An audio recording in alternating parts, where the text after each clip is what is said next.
আমি বলবো বাবারা, সোহাদে কারবালা দুনিয়ার জমিনের মধ্যে এমনি এমনি হয় নাই। সোহাদে কারবালার ময়দানে যুদ্ধ সংগঠিত হওয়ার মূল কারণ হইল আল্লাহর হাবিব সাল্লাল্লাহু আলাইহি ওয়াসাল্লামের কলিজার টুকরা নাতি হযরত ইমাম হুসাইন রাদিয়াল্লাহু তাআলা আনহুর কাছ থেকে মসনদের চেয়ারটা ছিনে নেওয়ার জন্য ওই ইয়াজিদের দলেরা বড় কষ্ট করেছে। কিন্তু কষ্ট করার পরেও দুনিয়ার জমিনের মধ্যে হুসাইনি মুসলমানের সংখ্যা কিন্তু এখনো কমে নাই। আমরা সবাই তো হুসাইনি মুসলমান। বলে হুজুর, হুসাইন রাদিয়াল্লাহু তাআলা আনহু এবং কারবালার সদস্যদের বয়ান করলে আমাদের লাভটা কি হবে? আমার নবী রাহমাতুল লিল আলামিন নবীজি তিরমিজি শরীফের প্রথম খণ্ডে 157 নম্বর পৃষ্ঠার মধ্যে নবী সাল্লাল্লাহু আলাইহি সাল্লাম সুন্দর হাদিস বর্ণনা করে।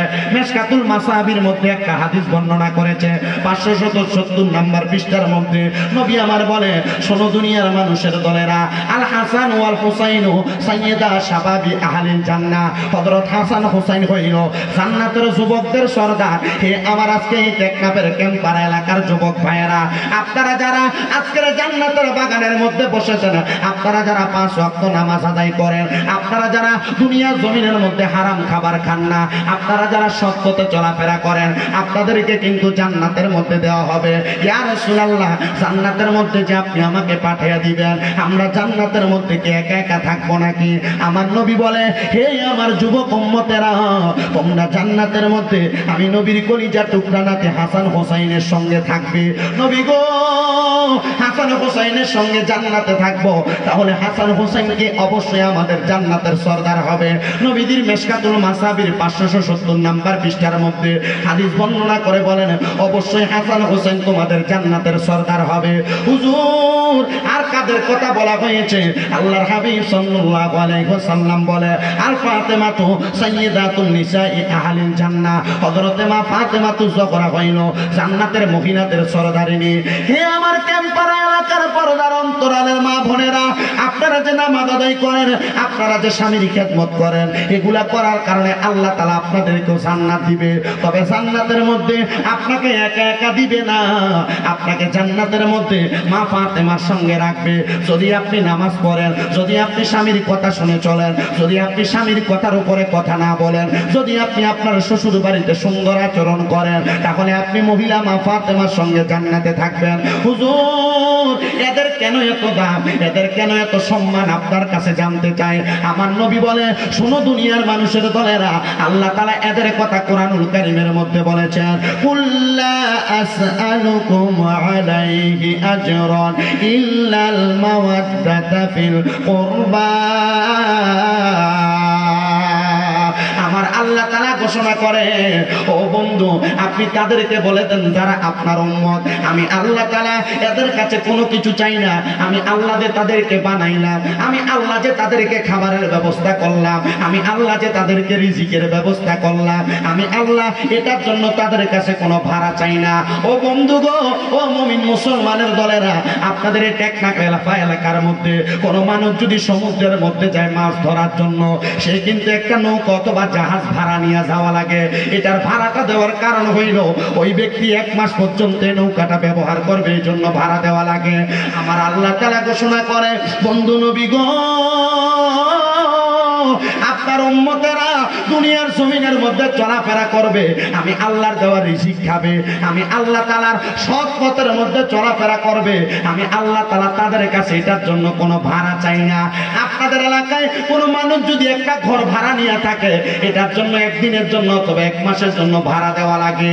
ও হুজুর, আমার আল্লাহ তাআলা কি আমাদের কাছে ভাড়া চায় না? আমার আল্লাহ কয়, না না না, কুল্লা আসআলুকুম আলাইহি আজরান ইল্লাল মাওয়াদ্দাতা ফিল কুরবা। আমি আল্লাহ তাআলা তাদের কাছে কোনো ভাড়া চাই না, আমি আল্লাহ তাআলা তাদের কাছে কোনো বিনিময় চাই না। আল্লাহ চানটাকে আমার আল্লাহ তাআলা বলে, আলাইহি আজরান ইল্লাল মাওয়াদ্দাতা ফিল কুরবা। আমি আল্লাহ তাআলা তোমাদের কাছে আমার নবীজির বংশধরের ভালোবাসা, আহলে বায়াতের ভালোবাসা চাই। জোরে বলেন সুবহানাল্লাহ। ইয়া রাসূলুল্লাহ, ও গো মায়ার নবীজি, ও গো মায়ার নবীজি, আপনি বলেন না কারা আপনার আহলে বায়াত, কারা আপনার বংশধর? আমার নূরের নবী রাহমাতুল লিল আলামিন নবীজির চোখ মুবারকের পানিগুলা ছেড়ে দিয়ে কান্না করে বলে, উম্মত উম্মত, শোনো রে উম্মতের দলেরা, একদিন শীতের সকালবেলা আমি নবীজি আমার হুজরা মোবারক থেকে আমি চলে গেলাম মসজিদে নববীর মধ্যে নামাজ পড়ার জন্য। মসজিদে নববীর ভিতরে নামাজ আদায় করার পরে আমি নবীজি মসজিদে নববী থেকে হাঁটতে হাঁটতে আমার কলিজার টুকরা কন্যা হযরতে ফাতেমার ঘর মোবারকের সামনে আসলাম। আসার পরে আমি নবীর মনটা আর মানতেছে না, কারণ ফাতেমার গর্ভ থেকে দুইটা সন্তান আগমন করেছে, একজনের নাম হাসান আরেকজনের নাম হুসাইন। আমি নবী এদেরকে বড় ভালোবাসি। আমি দয়াল নবী রাহমাতুল লিল আলামিন নবীজি হাসান হুসাইনকে দেখার জন্য ফাতেমার ঘরের মধ্যে প্রবেশ করলাম। প্রবেশ করার পরে আমি দেখলাম তারা দুইটা ভাই মেলা আগুন খেলাধুলা করতেছে। আমি যাইয়া আমি নবীর শরীর মোবারকের মধ্যে কালো রঙের একটা চাদর পরিহিতেছিল। কি রঙের বলেন না, কি রঙের? আমি নবীর শরীর মুবারকের মধ্যে একটা কালো রঙের চাদর পরিহিত ছিল। আমি দয়াল নবীজি ওই চাদরটাকে হঠাৎ করে একটু মেলে দিলাম। মেলার পরে বললাম, ও ফাতেমা তুমি আমার চাদরের নিচে প্রবেশ করো, ও আলী তুমি আমার চাদরের নিচে প্রবেশ করো। মাঝখানে নবীজি, ডাইনে মা ফাতেমা, বামে হযরত আলী রাদিয়াল্লাহু তাআলা আনহু। আমার নবীজি বললেন, হযরত ইমাম হাসান তুমি চাদরের নিচে প্রবেশ করো, হযরত ইমাম হুসাইন তুমি আমার চাদরের নিচে প্রবেশ করো। আমার নবীজি হাসান হুসাইনকে ওই চাদরের নিচে প্রবেশ করায়া আল্লাহ তাআলার কাছে দোয়া করতেছে কোরআনুল কারীমের মধ্যে, আল্লাহুম্মা হাউলাই আহলু বাইতি।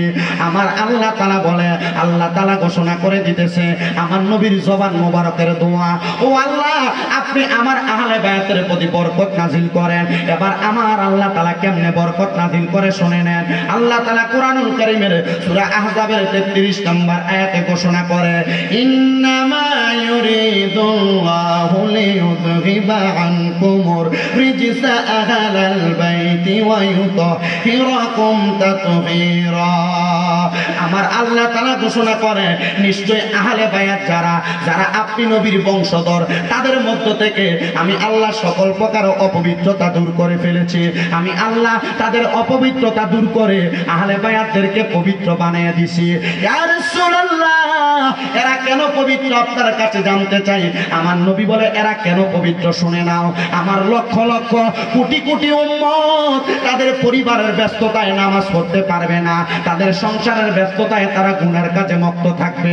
আমার হাসান হুসাইন দুনিয়ার জমিনে পবিত্র হওয়ার কারণে যখন আমার উম্মতেরা মারা যাবে, আমার হুসাইন আল্লাহ তাআলার কুদরতি কদমের মধ্যে একটা সেজদা দিবে, আর আমার আল্লাহ তাআলার কুদরতি কদম থেকে সেজদা ততক্ষণ পর্যন্ত তুলবে না যতক্ষণ পর্যন্ত আমার আল্লাহ তাআলা আমি নবীর গুনাহগার উম্মতদেরকে মাফ করে দেয়। জবান খুলে বলেন সুবহানাল্লাহ।